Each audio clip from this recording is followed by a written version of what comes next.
I hope you'll join me in welcoming Christopher Hitchens here to Los Angeles.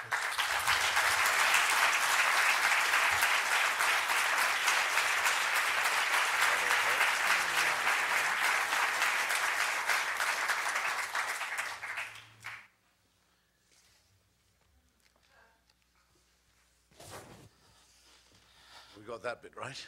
Did indeed. They think it's Lucozade or something.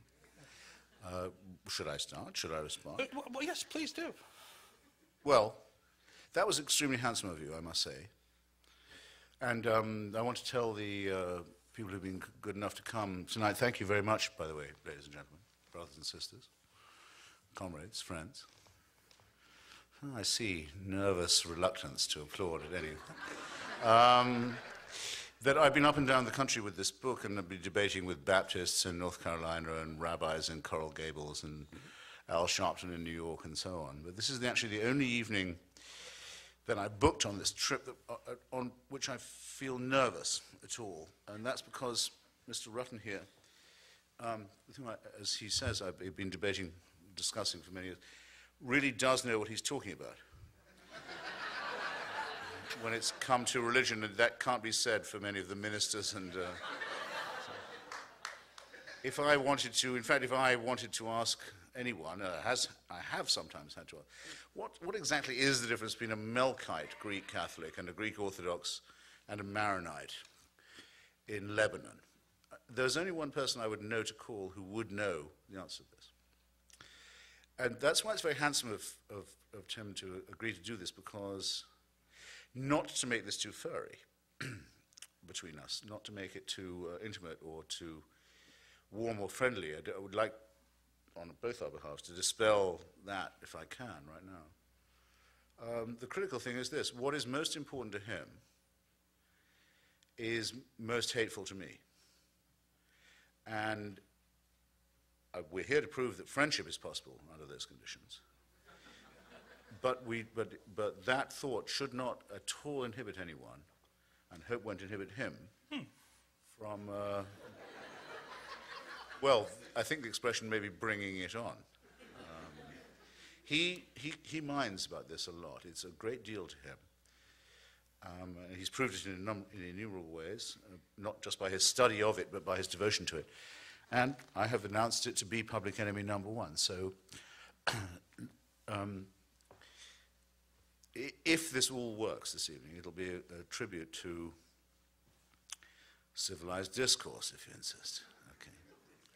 Thus my opening statement. Disarming and provocative. Sweet. Well, you know, let's speak by the book or we're ruined, right? This is the book. Christopher, I'm going to read a passage to you here, and just so we can get the flavor of the argument here, and then we'll go to the substance. But if I may, you write here about how you tolerate religious expression on the parts of your friends. Not tolerate, do we? Well, indulge, as you say. Better, yeah. Indulgence, yes, is the word used. And he says, you write, there is a real and serious difference between me and my religious friends. And the real and serious friends are sufficiently honest to admit it. I would be quite content to go to their children's bar mitzvahs, to marvel at their Gothic cathedrals, to respect their belief in the Quran, that the Quran was dictated, though exclusively in Arabic, to an illiterate prophet, or to interest myself in Wicca and Hindu and Jain consolations. And as it happens, I will continue to do this without insisting on the polite reciprocal condition, which is that they, in turn, leave me alone. Right? Fair enough. But this religion is ultimately incapable of doing. As I write these words, and as you read them, and as you listen to them, people of faith are in their different ways planning your and my destruction, and the destruction of all the hard-won human attainments that I have touched upon. Religion poisons everything. So religion is ultimately incapable of leaving people alone. Is that correct? Yes, I think it is, because why not start with the benign? This isn't going to go on for too long, by the way, this benign version of our disagreement, but Right. Why not continue with it for a little bit? I mean, for example, you, as a very, very serious Roman Catholic, must look at me and think, if you're true to your faith, I can't watch this go on any longer. I don't want Christopher to go to hell. It's not right to do it. I have a responsibility to prevent him, to exert my best efforts to stop this from happening. I can see him doing it. It's like watching a friend become a hopeless alcoholic or a drug addict or a serial killer. I must intervene. I may not watch this. I must do my best. And I know that you ought to be thinking that, and it makes me very nervous. Just as I was debating with a Calvinist in Georgia the other day, I said, well, look, do you, since you say you're Baptist, do you affirm John Calvin's teachings on hell and predestination, or do you not? And if you do not, because I know Southern hospitality often inhibits people from telling guests that they go to hell on the first night of their stay in there. Trying to make it easy for him. Not if you're Catholic. But if you don't think so, could I know on what authority you don't do this? On what authority do you disagree, as well as on what authority you do? So, when, for example, now moving to the vulgar side of your church, the only Catholic who almost every secular person I know admires, or used to admire, Mother Teresa, the so-called Mother Teresa of Calcutta, journeys to the country that I know matters most to you, Ireland, to say no one in Ireland should be allowed to be divorced. I've arrived in Dublin, a town of which I know nothing, capital of a country about which I know nothing, to support the view of those who say that there can be no change in the Irish Constitution. Sorry, the Irish Constitution, which forbids divorce. We don't just forbid it for Catholics, we forbid it for everybody. And it's praised by everyone. Finally, Mother Teresa's come to aid us in the argument. Right.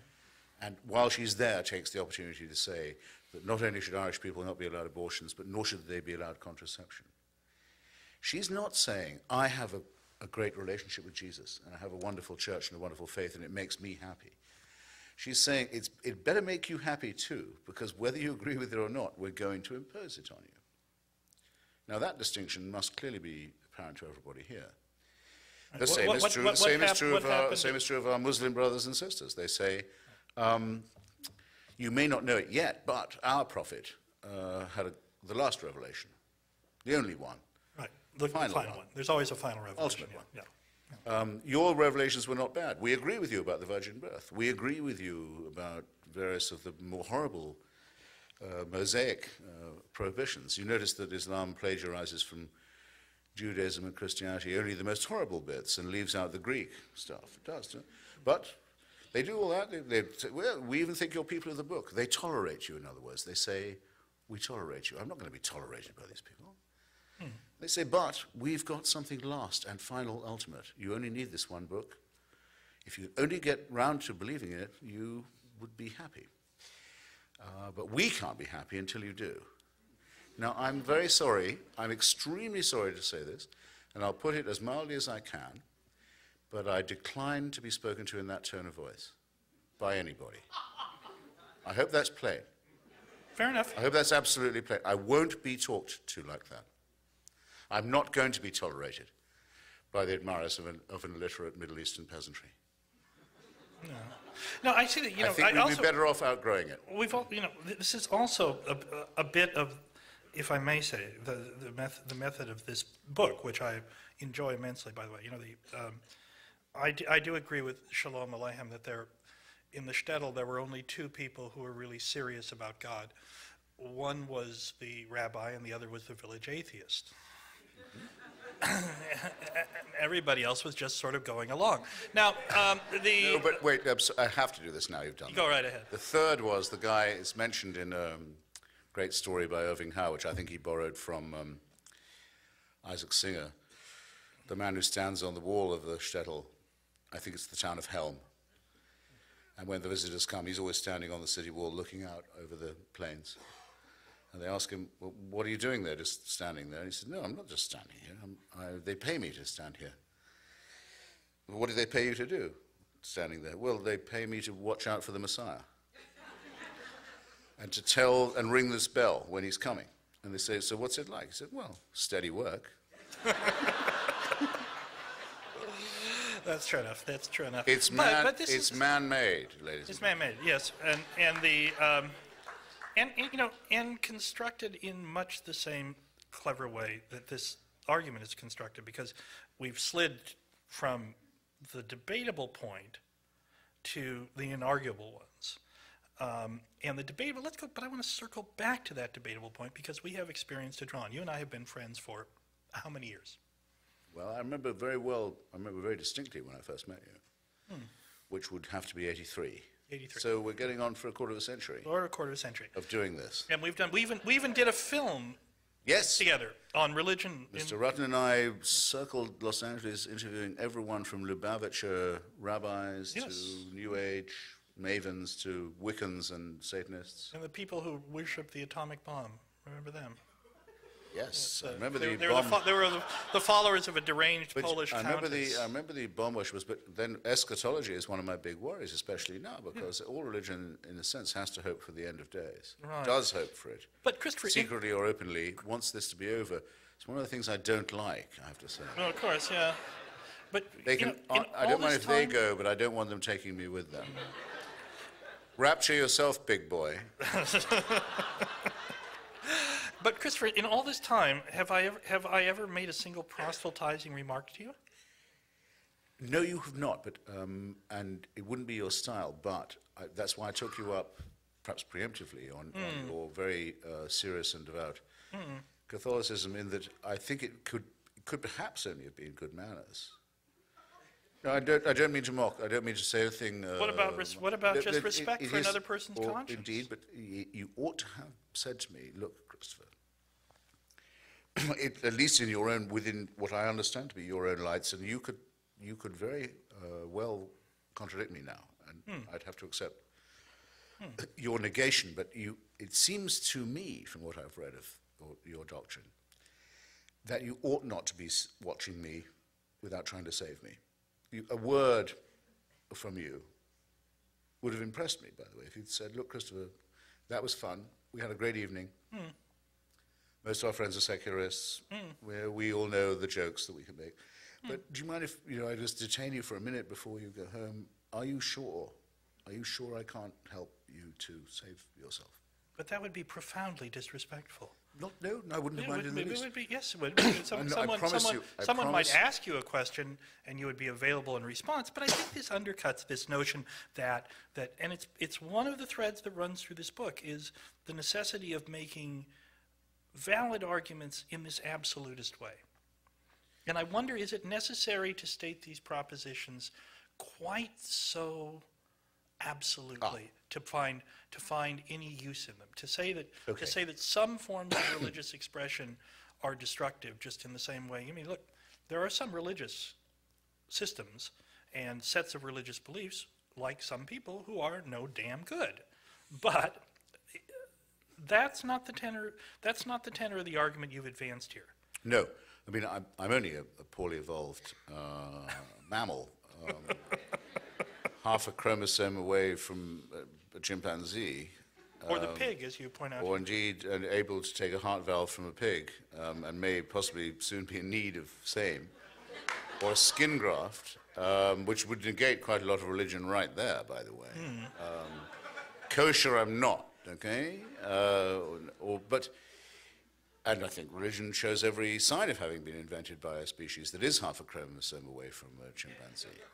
But I still take what the religious believe to be, in that sense, morally serious. And I can't write a book for everybody I meet, which I discovered on this tour I would essentially have had to do. They say, listen, I don't believe in the virgin birth, I don't believe in the rapture, I don't believe in predestination and hell, and so on. People who've said up till then that they're Catholics, Calvinists, Muslims, they say, well, that's what your texts say, that's all I can write about. If you're all going to take it a la carte and decide which bit you believe, I still want to know on which authority you don't believe it. Now, you're interviewing me, as it were. Yes. But, so I shouldn't return the question to you. Oh, please go right ahead.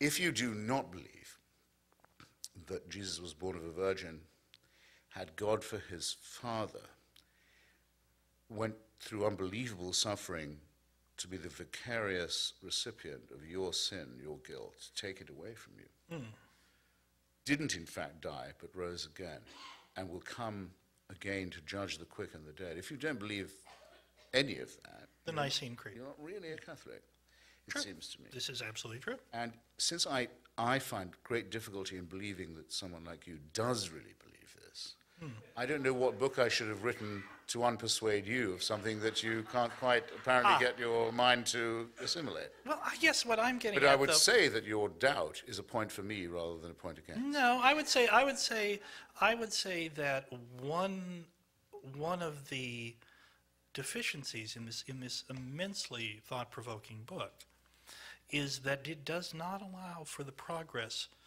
of religious institutions along with other human ones. And one thing that anyone who claims to be a religious believer today must have forsworn, not only in their, in a formal way, but I think in their hearts, is any notion of coercion. Because coercion, religious coercion, has, undoubtedly proven to be something evil. And that brings me to, if I may, since I am the interviewer, Absolutely. the point of privilege here. There's a wonderful, wonderful argument that you raise at the end of the book that you call your anticipated objection, where you go to the question of the terrible killer societies of the 20th century. Yes. And your own experience with some of them. And you lay out a series of arguments about the problem here is that if we look back across this terrible century that we've just completed, murder occurred on an unimagined and frankly still unimaginable scale, and it was done primarily by societies which were formerly atheist societies where atheism, which you advance here as this, as not the necessary good, the unavoidable good, that was the official orthodoxy. Stalin did not act in the name of Russian orthodoxy. Hitler did not act in the name of Christianity. Mao did not act in the name of Confucianism. North Korea, which as you say, you still cannot remember without a shudder, is certainly not a religious state. It is an officially atheist state. So you make an argument about this in which you say that or suggest at least that these states were murderous because their leaders were acting on remnant religious impulses or appropriations of religious impulses. Is that really your position on Yes, this? it is. I mean, Is that a fair summary of? yeah, it is also, by the way, a very good summary of my case, though, just to tease people and make them buy the book. Where I have a whole chapter on this, available fine bookstores everywhere. And everything. It's a very fine chapter. You don't. And I've now, because of course this question comes up at every stop, I would now be able to write that chapter. That's the great thing about writing a book, by the way. You come into contact with the people and the arguments you should have met before you wrote it. But that's a common experience of authorship, if that's not too postmodern an observation. I was still hew to what I say in it. It's not possible to say of fascism, which is the movement that invents the term totalitarian, that it's secular. It's just not possible to say so. I mean, of Mussolini, Franco, Salazar, the Ustasha, you know this very well because your church has been Slovakia. Yeah, Slovakia, where yes. the head of the Nazi puppet state was actually a man in holy orders. That's right, Tiso. Your father, your Holy Father and your church has been through agony about, can't still seem to apologize quite in the right tone about that fact and its implications. So that, I think, excuses the secularist, not for everything, but doesn't implicate them, of German National Socialism. Wait a minute. You can't think of fascism as having a religious base. It was tolerated by religious conservatives and reactionaries in those societies, but certainly not. It was certainly not. I mean, in order, for example, for fascism to take hold in Bavaria, I mean, Pius XII had to gut the Catholic.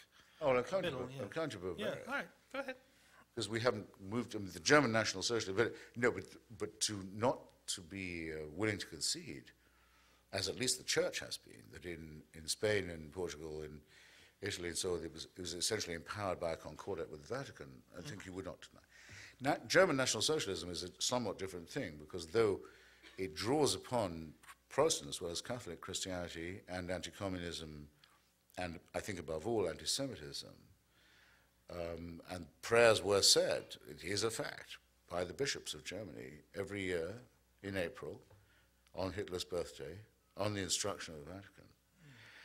You can't say that that's a Catholic movement, because they wanted to replace Christianity with German paganism and Nordic myths, combined with ethnic blood legends all kinds of ghastly nonsense.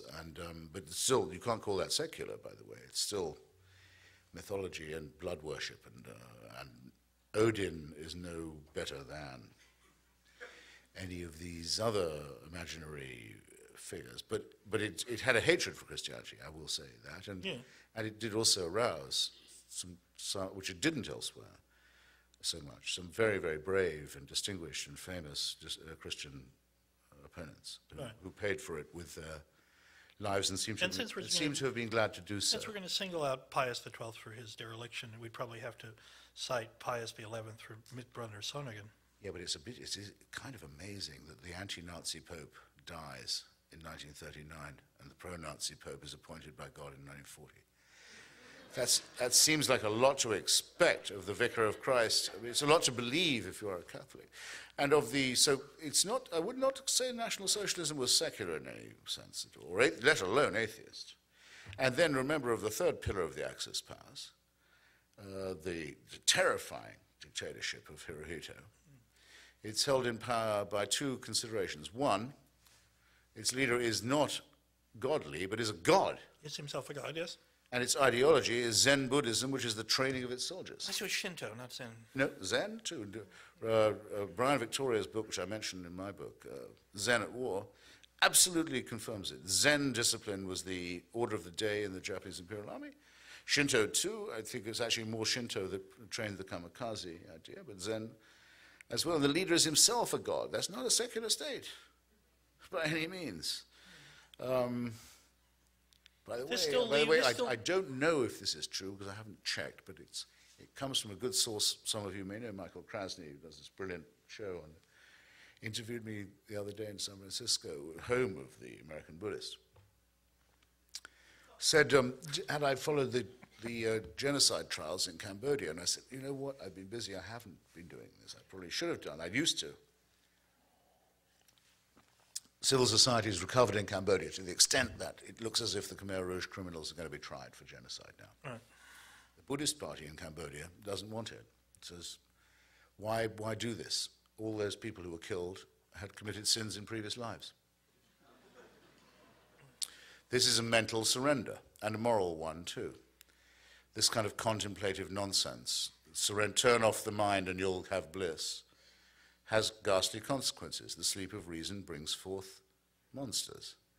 That's Buddhism. That's Buddhism, the resort that everyone goes to when they've exhausted monotheism. Right. I think it's a fair point. It's a fair point. But well, I haven't got to Stalin yet, by the way. It leaves aside the fact that the killer upon whom they're commenting or making this moral surrender was in fact an atheist, no? Well, the name of you mean in Cambodia? I mean Pol Pot, yes. Yeah. Well, in Cambodia, all I know, and I know this much, is that the ruling power, the mysterious, ultimate, absolute, was called the Angkar, which is a reference back to Angkor Wat and the ancient Yeah. Buddhist mysterious dictatorship that existed in the Stone Age of Indochina. And you'll find, if you look into it, that the current extremely repellent dictatorship in Burma is also the great builder of Buddhist temples and the great mass producer of Buddhist statues and rules in the name of Buddhism, as did Lon Nol's original army in Cambodia that was the agent of the United States invasion of the country, and defender and profiteer from it. So I'm not so sure that these... I'm not so sure that if you change your climate from east to west that you escape human irrationality or servility. It seems to me that it follows you wherever you go, as long as you're willing to surrender your mind and to put your trust in faith. I think the outcomes there are always the same. Sleep of reason will bring forth monsters. I may not know much, but I think I know that much. I think that's quite correct, but it doesn't get around the fact that Pol Pot and the Khmer Rouge were an officially atheist party. Well, I'm not sure, you see, if they were. I think they had Buddhist, a sort of ancient ethnic, pseudo-confessional, mystical nationalism to them. And I haven't answered your question about Stalin yet, and because I've babbled a bit, I ought to. I don't want anyone to think I've dodged it. Well, put it like this, with communism, which is, unlike fascism and National Socialism, officially materialistic. You're Joseph Stalin. It's 1917 in Russia. Millions of Russians have been told for hundreds of years that the head of the Russian government is something more than a human being. Not a god. It's not as bad as Japan. And not quite a pope either, but he's the Tsar is the head of the Russian Orthodox Church. He stands between heaven and earth. A bit more like the Middle Kingdom. Servility and credulity is en masse inculcated right across the country. Millions of people know no better. If you're Joseph Stalin, who, by the way, this is an opportunist point of mine, but I have to mention it, was a long-time seminary student, had rehearsed to be a priest. You shouldn't be... Was he not expelled? I think he may have just cleared out, but I think he one was way or expelled, another. yeah. But you shouldn't be, if you're Joseph Stalin, you shouldn't be in the dictatorship business if you can't exploit a great pool of credulity and servility like that. There you have it. It's waiting. All you need to do is say, I'm the new Tsar. And what happens? A new inquisition, a heresy hunt, show trials. The traitors are among us. The heretics are here, trying to poison the wells. Miracles. Lysenko, our great new biologist, has shown how we can grow 25-foot wide tomatoes that will feed an entire family. Stakhanovite saints. I get it. The entire thing is completely replicated and collapses as the Inquisition did. And so on. Now, So Stalin is murderous because he's an imperfect well, it's atheist? a replication. It's a surrogate for the same thing. It's a replication of a counterfeit, or if you like, a true bill copy of the same thing. But here's what you need to have a level playing field between your point and mine. You would need to find a society hitherto pious and devout, and organic and stable, that adopted the views of, and Incal tried to teach its children the principles of Lucretius, Epicurus, Spinoza, Galileo, Einstein, Thomas Jefferson, Thomas Paine, Bertrand Russell, the greatest atheist of his day and the first person to work out that Lenin was a new god, by the way, to adopt those teachings and then to see if that society fell into famine, war, tyranny, torture, gulag, and so on. That would be the fair test, and that test is yet to come. But I believe myself that we can recover the lost connection, the one that monotheism severed between Athens and Jerusalem. And we could get back a world where philosophy was valued. The beauty of science was considered worth studying, worth revering even. Where literature would be the key to the study of ethics and morality. And if you wanted the transcendent, you'd have love and sex and music. And you wouldn't need any supernatural permission for any of this nonsense.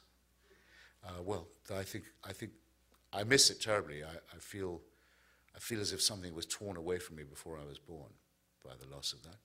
But we're smart enough to get it back. If only we will leave behind the hideous nonsense of the holy books and the vile preachments of those who want the world to come to an end. Well, I'm for that. I'm for that. Good. Let's see. On the other hand, has there been such a place? Well, I mean, I hate to sound like I'm speaking on behalf of our fallen nature, but has there been such a place? well, the country I happen to be. May I use an Are expression? we going to get Andalusian Spain now? May I just say something that Yes, please. I hope Please, doesn't seem please. too populist, but an expression I've been waiting for a long time to employ.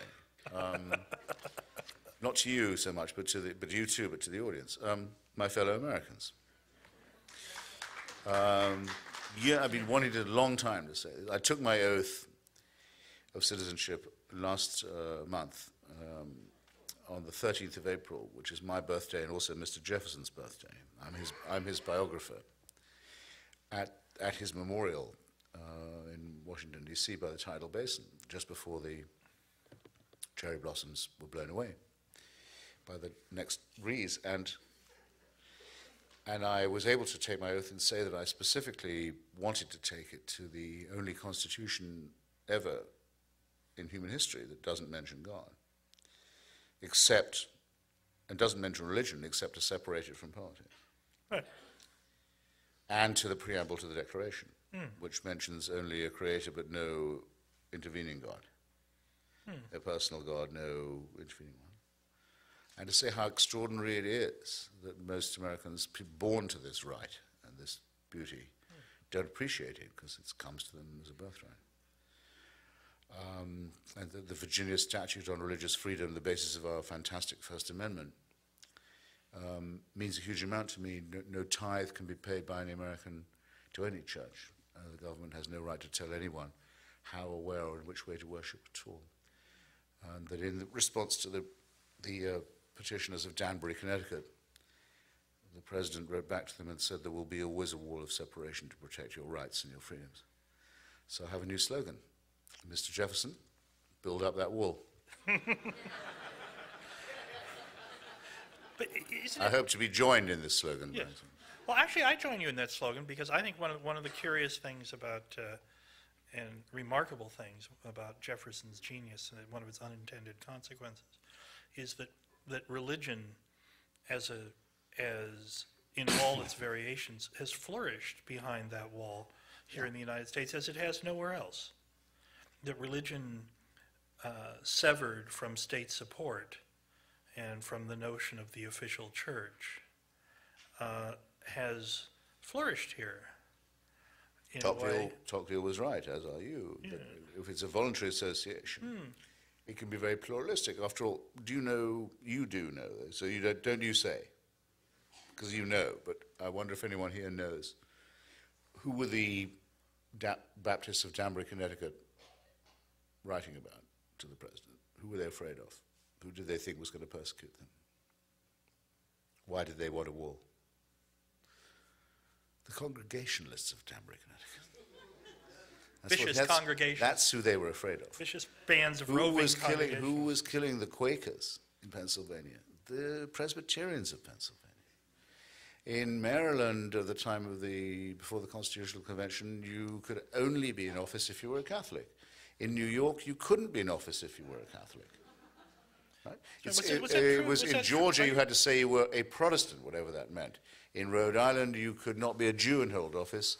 In Connecticut, you could be a Jew and hold office, but you couldn't be a Catholic and hold office. It was going to be religious chaos on the European scale. Unbelievably, we had the Philadelphia Enlightenment that said, no, we don't have to go through this again. The United States will be different about this. We won't allow it. There will be no such test. There will be no such. People should know only how lucky they are. I think it's of the absolutely first importance to defend it. Yeah, Christopher, let me ask you this in all seriousness. This is a profoundly post 9/11 book. Yes. You wrote this book, I think, because of what occurred on 9/11 and because of the struggle that we now confront with fundamentalist jihadist Islam, or as you've called it, Islamofascism. Yes. Okay. Is it possible that in making the argument there and in trying and in giving that argument as much breadth as possible, you've overlooked the virtues of religious pluralism in a country that enforces, albeit imperfectly and with continual struggle, separation of church and state? It's as if this book, for all of your admiration of Jefferson, sometimes behaves as if that wall did not exist here, that it had never been made to work anywhere. Is it all conceivable? There is a problem with having said as I did that religious pluralism is a great thing in itself, and can only be guaranteed by a secular state. The point the religious Absolutely. just keep on not getting. You see, Yeah. if only this state was all Baptist, we'd be fine. They want to teach creation in school, and we say, all right, I'll teach you the Hindu creation myth to your children. And now are you happy? And they say, no, I'm sure not. I say, well, you asked for it, now you've got it. There is a problem of that kind, which is reverse ecumenicism. I'll tell you what I mean by that, apparently arcane statement. I'm sure everyone here remembers the assault on the tiny European democracy of Denmark last year. Why was the Danish economy subjected to a campaign of international sabotage backed by not just movements but states? Why were its embassies burned down in countries where demonstrations are not normally allowed? Why was all this? Because its prime minister could not be forced or persuaded to censor cartoons in the afternoon press in Copenhagen because it's against Danish law for him to do this. Right? So, you and I are members of this great profession. Did the Los Angeles Times publish those cartoons?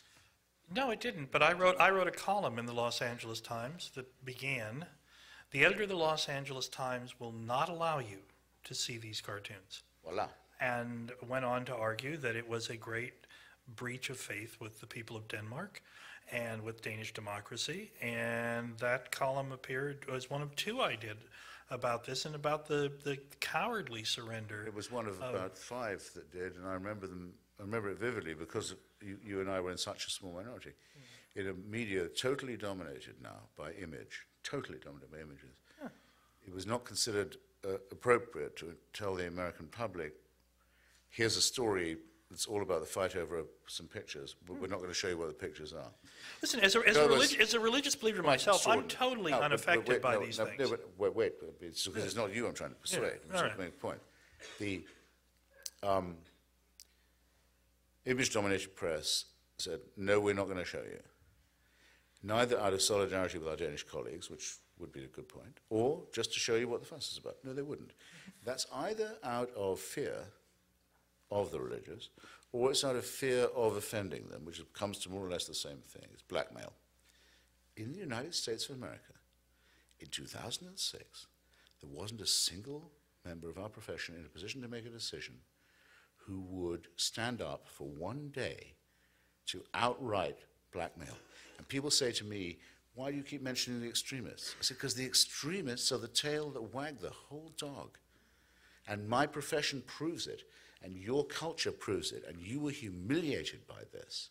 And it gets worse, because I write for a very small atheist magazine called Free Inquiry, and published out of Amherst, Massachusetts, which did publish the cartoons. See, it's a responsibility. First, solidarity with the Danes. Second, people should see what the fuss is about.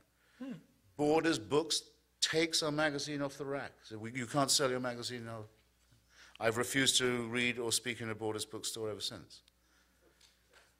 Least I could do. Unless they really, really, really offer me a lot of money. And a complete capitulation, a total capitulation. And people say, why do I focus on the extremists? Because the extremists have the initiative, and because, I haven't started yet, Who condemned what?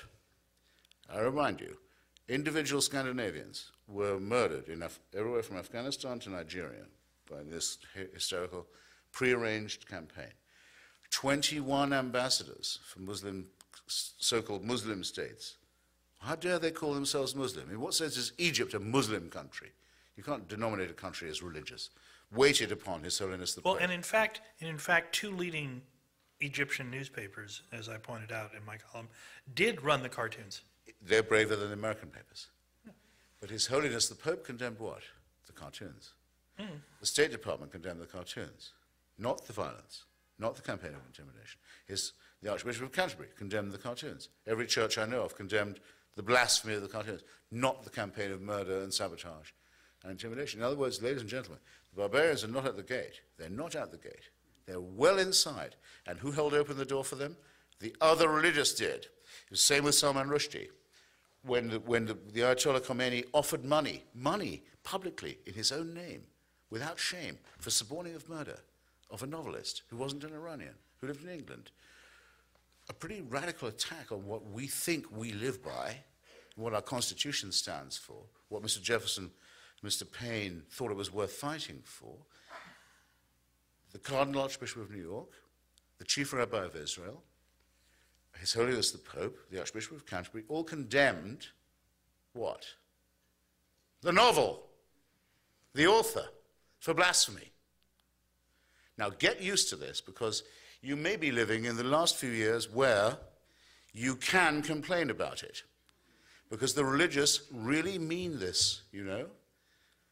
They are not just joking. They really mean to abolish everything you care about, and they want to take away everything you love and to destroy everything you have and to replace it with a Stone Age ideology derived from the desert of Palestine in a very bad time in human history. Now, and just because they were there first, they think they own everything, and they think they have the right to tell you what you can think, who you can sleep with, what you can eat, what you can read, and they claim the right to make you afraid even to read in the United States of America this year. So I don't want to hear from anybody that my book says, well, don't judge religion by its extremes. Okay? Don't do that. Well, we would distinguish, say, the cowardice of the Archbishop of Canterbury from the murderous violence of, say, Ahmed Zawahiri. Would that be a fair distinction? No, because the Archbishop has prearranged his capitulation to them. He thinks they're people of faith. The Archbishop of Canterbury says, I don't care if there are schools in England, this is happening now, that are run by Zawahiri supporters. I don't mind it, as long as you allow special schools for Christians and Jews, and also special different schools for Protestants and Catholics. If you allow faith schools, we'll allow them to have their faith schools. Cultural suicide. Cultural suicide. Don't let it happen to you. Don't let it happen where you live. Look how wonderfully it worked. You know it very well. What happened in Northern Ireland when it was allowed to segregate Protestant and Catholic schools. After all, they have different faiths. Oh, they do? I thought they were both Christian. I can't arbitrate this. No, they should have separate schools. They should never meet, never intermarry, never socialize. Beautifully that worked out. Now let's have it for Jews and Muslims too on the mainland. Let them all lie to their children. Let them all give their special myth. Let them all say to them that they're different. Let them not tell them that they're members of a civil society or a country or a nation. Let them denominate themselves by faith. Can't wait to see what happens. I think I know what's coming. I don't want my beloved country of birth to be turned into some fucking Lebanon by people of faith. I don't want it. I'm going to fight it too. And you should get ready to fight it when they try it in your case. Don't allow this. Putting the word faith in front of something is no excuse for barbarism and cruelty and ignorance and stupidity, just as putting the word reverend in front of a stupid name like Falwell or Sharpton doesn't mean you should be on MSNBC. learn to resist it because you're going to need to. Well, Christopher, This is about you. I'm right there resisting it with you as a And the Archbishop of Canterbury. of the values of I learned in Catholic school. I'll be there with you, resisting it because of the values I learned in Catholic school. You will, and you should, because after all, the Archbishop of Canterbury, until who you mentioned as a bland, a benign Bloody figure, prod, yes. who looks in his own person at present, this Welsh comedian, Rowan Williams, he looks exactly like a sheep. He's supposed to look like a shepherd, but he looks like a sheep instead. One of my earliest uneases, by the way, was, why do I have to call myself a lamb the entire time? I'm not a sheep. I don't want to be called a sheep. Why do they call me a member of a flock? Sure. Isn't that kind of a tip-off? But anyway, this sheep-faced figure would, until 70 years ago, would have said that a member of your church could not serve in Parliament, Right. could not be the editor of the London Times, would not be able to be a lawyer or practice this. If you're a Catholic kind of Christian, we forbid you by law to hold any kind of serious office or to take a degree at Oxford University. When the present Queen of England, Ms. Mirren, dies, at the moment of her death, here's what you have to understand. The moment of her death, because Tim is asking a very serious question. Yeah. He's asking it in a humorous way, but it's a very serious question. When she dies, her slobbering, chinless dauphin of a son will become not just the head of the state. This is what it is not to have a secular constitution. He'll become a defender of your faith. He will become the defender of the faith, the head of the church, and the head of the armed forces at the moment of her death. This is what you get when you found a national church on the family values of Henry VIII. Yes. Well, you'll get no argument from me on that. But it's considered by us to be. I'm no longer. I mean.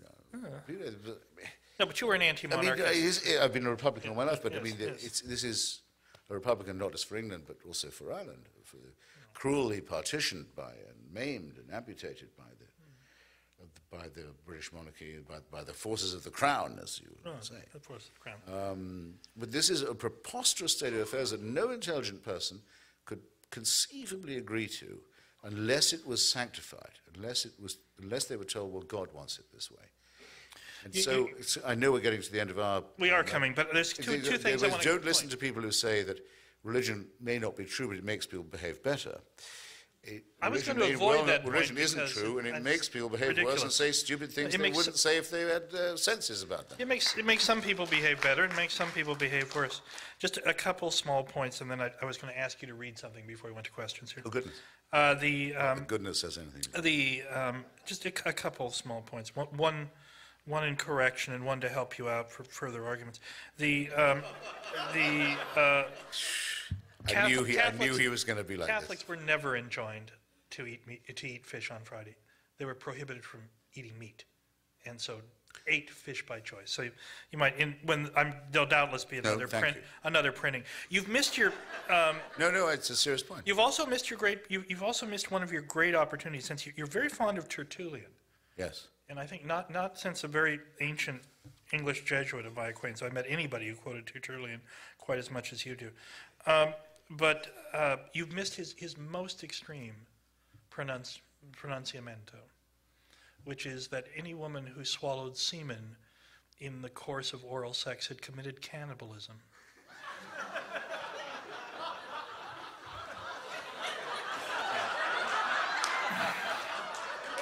And I find it shocking that you've missed this point.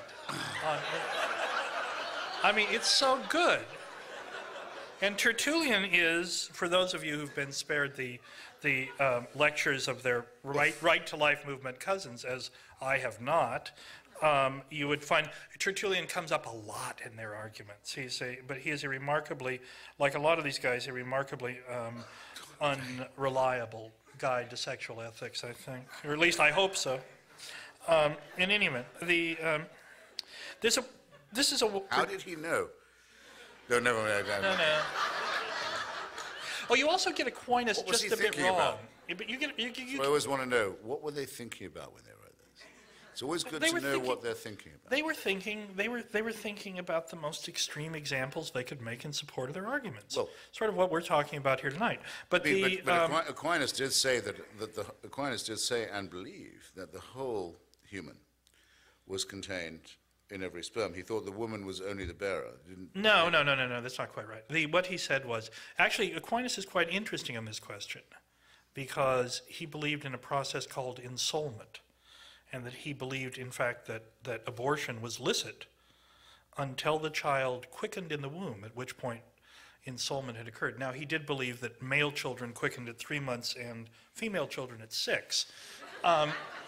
But that's another kind of problem. Who doesn't know that? Yeah, who doesn't know that?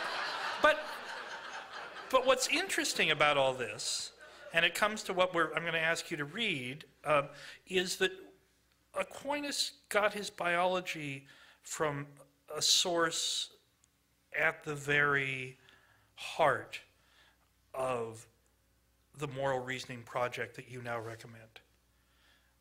Aquinas didn't get his biology from his colleague Zigerud Brabant at the University of Paris. He didn't get it from Albertus Magnus. He got it from Aristotle.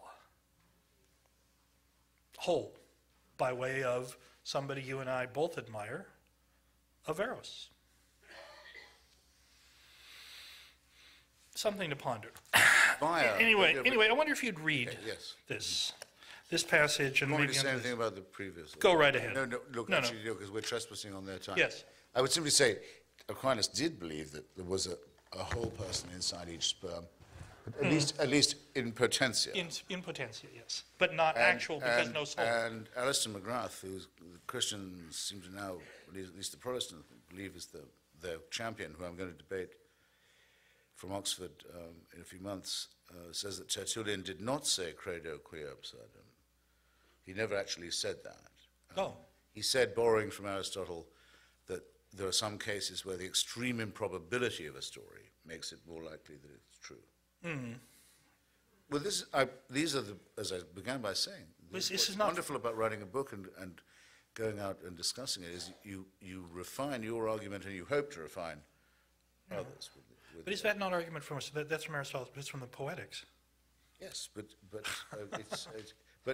I don't think that finally that anything that they got back from the Greeks was just returned to them. I mean, it had to come back by enormously sinuous routes from Andalusia and Baghdad to Peter ALOUD, where they had for so long denied themselves the possibility that there could have been the Nicomachean ethics or any other discussions of morals before Jesus Christ. How could it be that there could be any ethical knowledge? Do you remember Erasmus's great remark upon reading Socrates for the first time? When Erasmus read, he didn't have Greek, so when he finally read Socrates there in the High Renaissance in Latin, he read it and he wrote in his journal, "A pagan wrote this, and yet it has justice, truth, and mercy. I can hardly restrain myself from saying, Saint Socrates, pray for me." Well, that's beautifully phrased. And so this really will be my last word before we hand it over. I have a challenge that I've put on the Christianity Today website, which has been very kind in inviting me to debate and exchange every day of this trip, and with Douglas Wilson, who you probably know. And I've put it everywhere else. It's simply this. Any of my antagonists, and I can't wait to see how the challenge eventuates, has simply to do the following.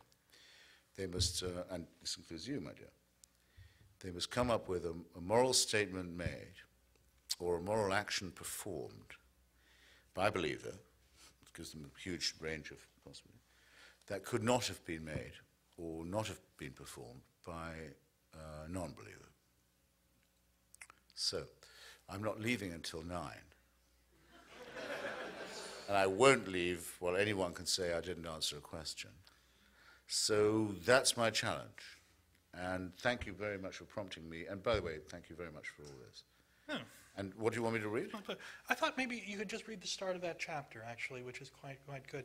And before you do, I do think that you're a little light on the heavy lifting done by the great triumvirate, Aquinas, Averroes, and Maimonides, in reconciling faith and reason. And I would, in fact, say to you that the problem of militant Islam today really stems in large part from the different choice that Averroes, who we both admire, and whose tomb or his monument we've both gone to,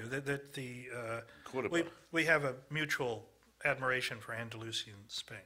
And you remember, Averroes dealt with the problem of Aristotle how? He said, two truths.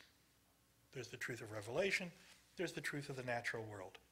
And the two are completely different, proceed along different courses. We need not concern ourselves with their conflict. Aquinas, Maimonides, said, no, that's intellectual suicide. Truth is unitary. It must be reconciled, no matter how imperfectly. Without that act of reconciliation, there'd be no modernism, and you and I wouldn't be here discussing this tonight. No, but I'm with you because I agree. Stephen Jay Gould is wrong in saying these are non-overlapping magisteria. They are, in fact, antagonistic. And people should be honest enough to say that it's one or the other, and one, in an honest argument, will have to concede or fall. Do you know John Scotus Erigena? John Scotus Erigena, the great Irish theologian. He's the Carolingian. You have the advantage of it. Erigena, at the court of Charles the Bald, in the Carolingian court, said that truth and reason could never conflict, and that when they appeared to, it was the human duty to give the benefit of the doubt to reason, because it was our only tool of reckoning. Well, to that extent he conceded, and once that concession is made, I believe, as you may have found or suspected, that it's not possible to be a little bit heretical. There may even be people in this room who... Please read. Now, do you want me to read the quotations as well? You may indeed. Okay. Well, he wants, but I really feel soon we should make room for it. Make room for these people. Well, it's my chapter 5, which says the metaphysical claims of religion are false, a bold statement. And I front it with 4 quotations. 1, I am a man of one book, that's Thomas Aquinas. We sacrifice the intellect to God, that's Ignatius Loyola. Reason is the devil's harlot, who can do naught but slander and harm whatever God says and does. That's, as you all know, Martin Luther. And then shifting to someone with real culture and sensitivity, and I must add, a love for Christianity, the faith from which he was excluded by his own personal desires, W.H. Auden, in a beautiful poem called The More Loving One. Looking up at the stars, I know quite well that for all they care, I can go to hell. I think that's... How long will you want? That's it? I think okay. that's totally done. Well, it's been very nice for you to be our prisoner.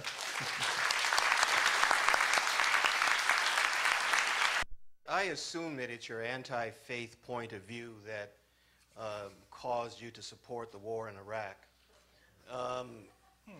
Is there a danger in being heretically anti-religious as fanatically for religion? Well, your assumption is not radically, but very slightly mistaken. I mean, my view was that Slobodan Milosevic, the Taliban, Saddam Hussein, the Rwandan genocidaire, the Hutu power forces, and others were eventually radically incompatible, both with the rule of law internationally and with the principles of the United States Constitution and with the values that we hold most dear. There would have to be a confrontation with them sooner or later. It didn't occur to me to present this in a religious light or a faith-based light of any kind. No.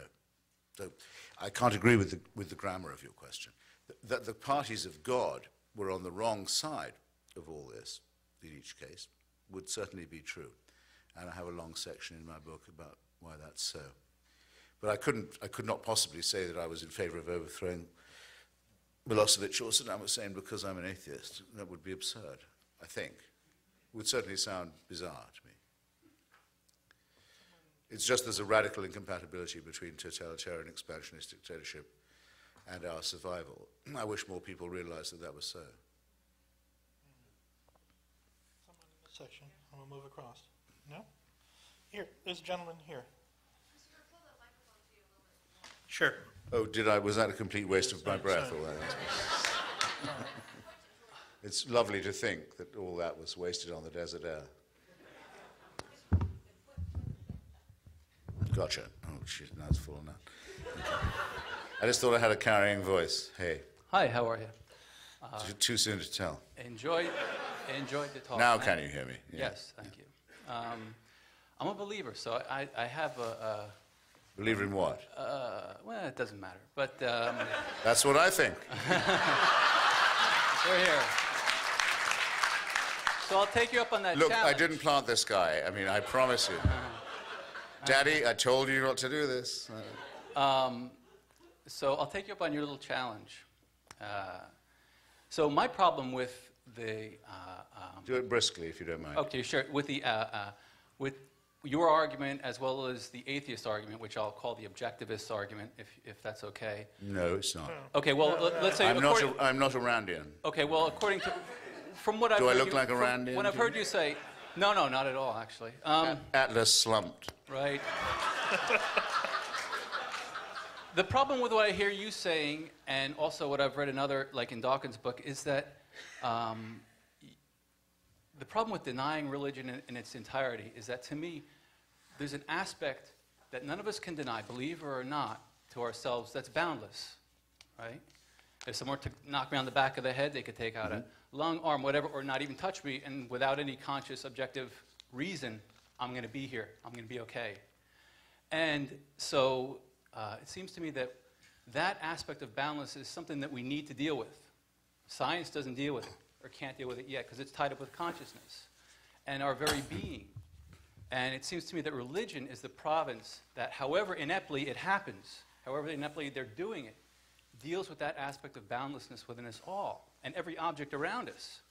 We're all part of the universe. So how do you reconcile to that, or deal with that question? It's for me, right? Oh. Well, I can tell you, well, okay. If they keep taking those limbs and lungs away from you, by the way, it won't go on for all that fantastically long. And even if they don't, and all your sound in wind and limb, as we used to say, those were, in fact, the precise words, it still won't go on that terrifically long. It just isn't. And we live on a very small planet, in a very minor solar system, on the very edge of a gigantic galaxy, where the remainder of the planets, just in our own solar system, are either too fucking hot or too sodding cold to support life of any kind, as is true of very great swathes of our own planet, which is on a climatic knife edge, as if we didn't know before, we know now. So to say that this is the center of the universe and the whole objective of the cosmos is to produce this conversation is an extraordinarily self-centered thing to do, it seems to me. And also doesn't, in return for its self-centeredness, which might be excused in the Randian terms, at least let's think we're gods, at least let's believe that we are the most beautifully charismatic sex maniacs who've ever appeared on any planet, doesn't yield any knowledge, doesn't help us in the least to clarify anything. No, I think we would do much better to understand our place in the cosmos. And I think if we did, we'd turn to each other with a little more respect and concern and compassion and understanding. And maybe to the people who we found are spliced into our own DNA as well, having this wonderful sequencing, having abolished racism and creationism at one stroke, I regard that as a huge step forward, I must say, to understand one's kinship with all other humans, with some other animals, even with vegetables and plants. It doesn't make me feel worse, it makes me feel better. It also makes me feel I know where I am, which the other stuff simply doesn't. So I wouldn't trade that for any of your pseudo-universality. Sorry. Why don't we, here, this gentleman. Well, thank you all very much for a very profound dialogue about what I see to be about tyranny versus human freedom in the mind and the spirit. So, but We know who made his points, huh? But both a man of faith and a man not of faith have completely slurped up the new civic myth and religion, which we identified as GWAT, the global war on terror. So let's look at the myth.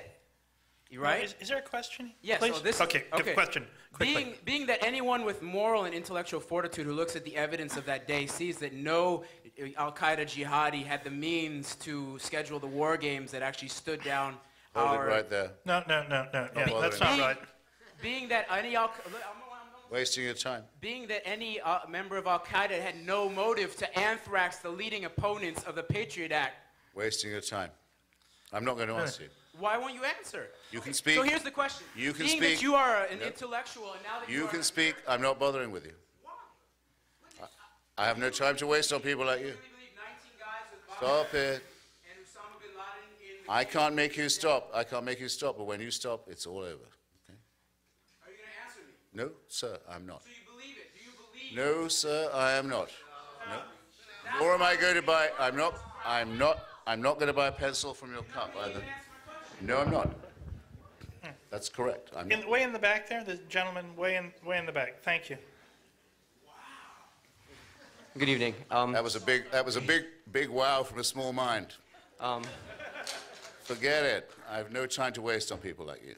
Very. What kind of person am I? Don't. He's insulting me.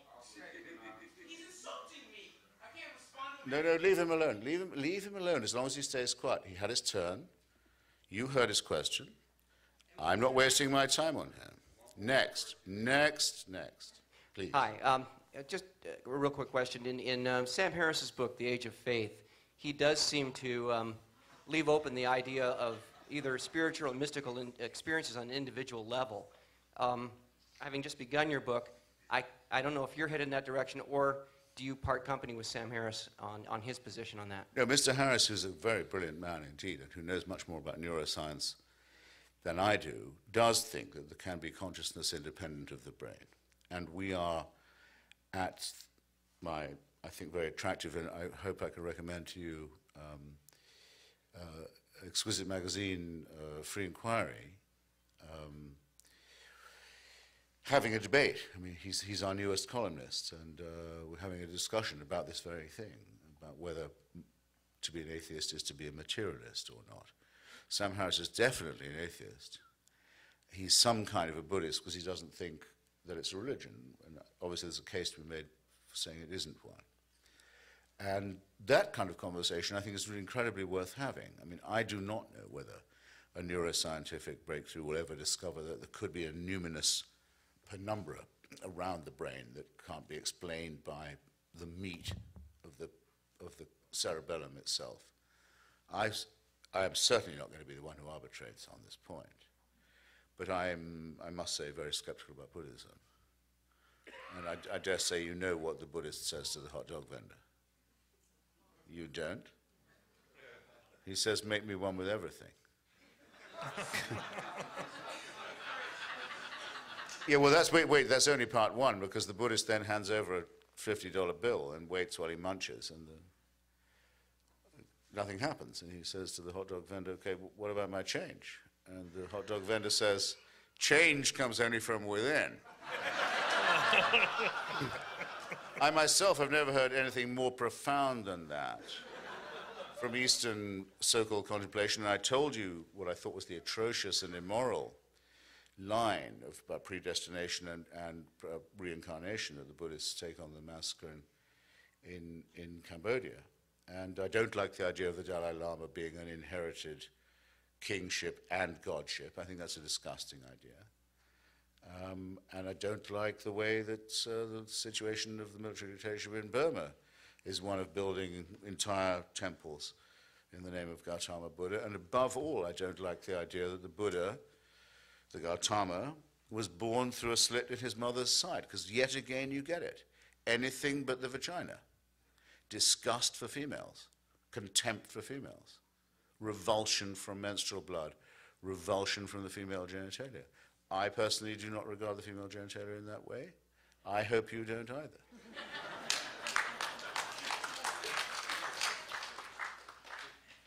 Question again? Here, here's this lady here. Thank you. No, I didn't say email genitalia, I'm sorry. There's always someone who doesn't get it.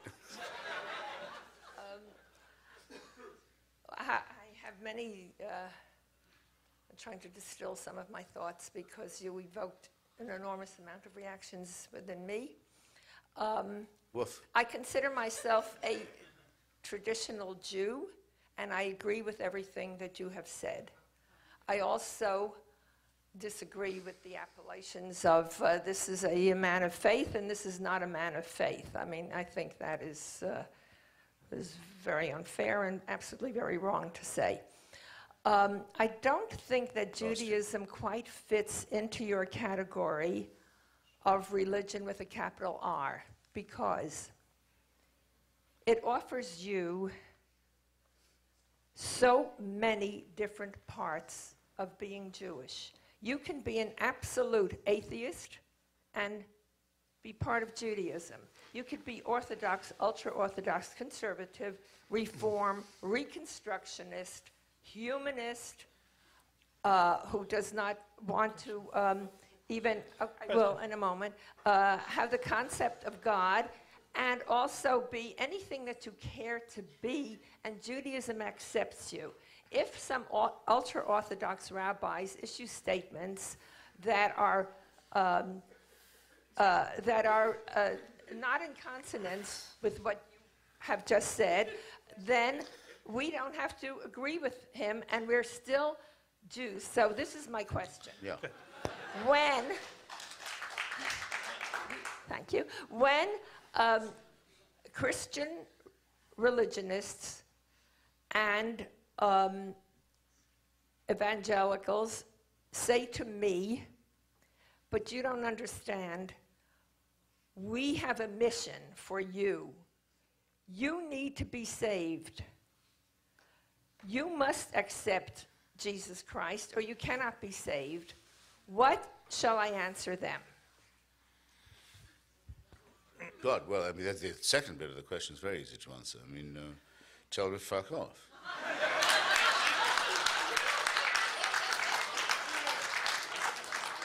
My friend Cather Pollitt, the Southern Baptist Convention announced, it does it almost every year. This time we're really raising a real fund, they do it all the time, for the conversion of American Jews. We must bring them back to Jesus, we must save them. And Cather Pollitt, who I've had many, many quarrels with in my life about many, many things, but who's a beautiful writer in a way, said she waited in night after night on the Upper West Side and West 88th Street, just waiting for them to come and knock on her door. She was braced, she was ready. They never came. It's a huge disappointment. Of course, the Christians can't ever be happy until the Jews do this. Because, and it's the same with the Muslims, and by the way, I may say, I apologize for slight flippancy in my first answer. Here's the situation. If the Nazarene preacher from Galilee ever really existed, there's no question who he met. He met the Jewish people first, and came partly from their tradition. If the Prophet Muhammad really ever existed, I doubt both these propositions very much, but to the extent that any narrative about this can be told, the first encounter he had was with people whose first religion was Judaism. The Jews took a look at both these guys and said, no, this is not the Messiah. This is not the Redeemer. We reject them. Do you suppose they're ever going to be forgiven for it? Of course they're not. Of course they're not.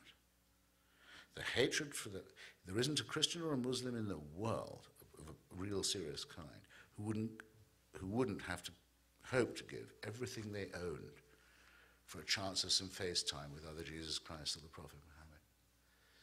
it would have to be the thing they most wanted to do. They must want it in the same way as I would like to have met Shakespeare or George Eliot. It must be the most important thing to them. And only one people, and it's the same in both cases, met their false prophets. And they both turned away and said, this isn't genuine. Do you think it's going to be forgiven? No. Do you think this has led to a huge amount of violence and turmoil and heresy hunting and fascism and genocide? Yes. Do you think it's over yet? Better not believe that. The worst is yet to come. They're never going to forgive it. That's what you get when you set Bronze Age myths in conflict with each other and let civilized people act as if they're for real. Actually, Christopher, it is possible to take exactly the opposite meaning from that example. Think? Yeah, I think that one of the interesting things about the gospel narratives, at least in the Christian scriptures, is that if you're going to believe any part of the evidence of the Gospels, there were people who heard the Son of God teach them about morality in life, and said, turned around and went away. So there was there at the beginning an absence of coercions, and certainly if he was the Son of God, he could have persuaded them through what? Some force or other, but didn't. So couldn't you take a hopeful? You know what? I think not, because I have a passage about this in my book. It's basically an attack on an Australian fascist called Mel Gibson. Yeah. His various demagogies, but which come from, as you know, a very theologically crazy father, right, who wants to reverse Vatican II. If you remember, he wanted to rip out my lungs. Indeed, and Yes. Mine too, and anyone who came into contact with Kill Frank one of those Rich's people dog. who shouldn't have a drink. As well. No, never. But his father's attack on Vatican II was a very serious and delicate one. Now, here's the situation. In his film, he tries to restore the idea of Jewish guilt for deicide, as you must have noticed. Fortunately, a lot of people didn't notice it, but okay, now the church has repudiated this. Yes. Nostra Aetate. Now, you'll correct me if I'm wrong, but Nostra Aetate is 1968. No, wait a minute, I'm sorry, I'm wrong about that, 60 earlier. And written by an American, by the way. Well, An I American was about to Jesuit. say that it was fractionally earlier, Yeah, it is a little. nearer the time of Vatican II, but Somebody knows? okay, in the 1960s. Good. At least they're saying that. In the Vatican Council, yeah.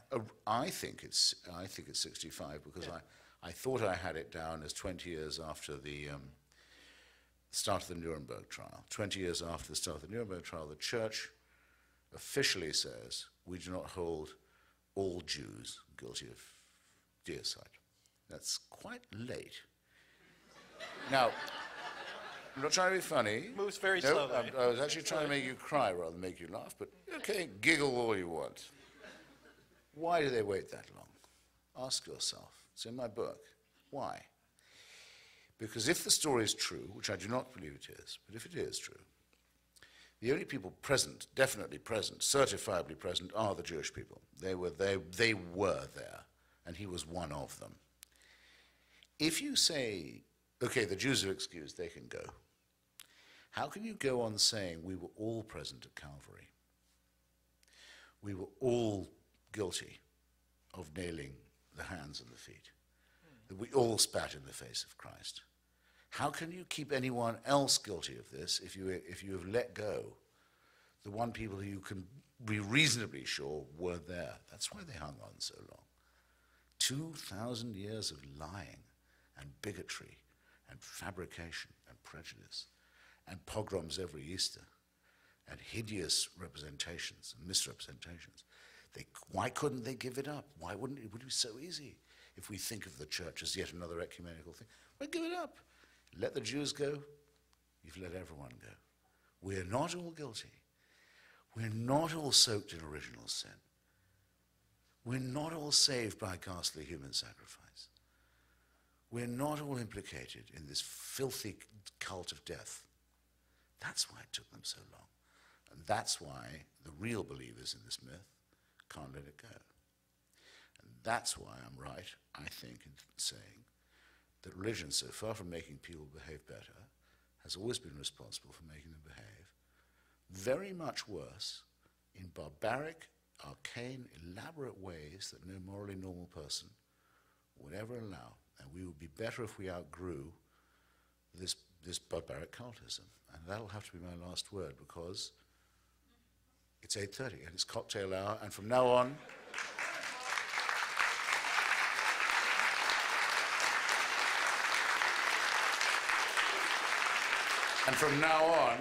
I can only be compassionate to anyone who has a receipt. This is America. Thank you.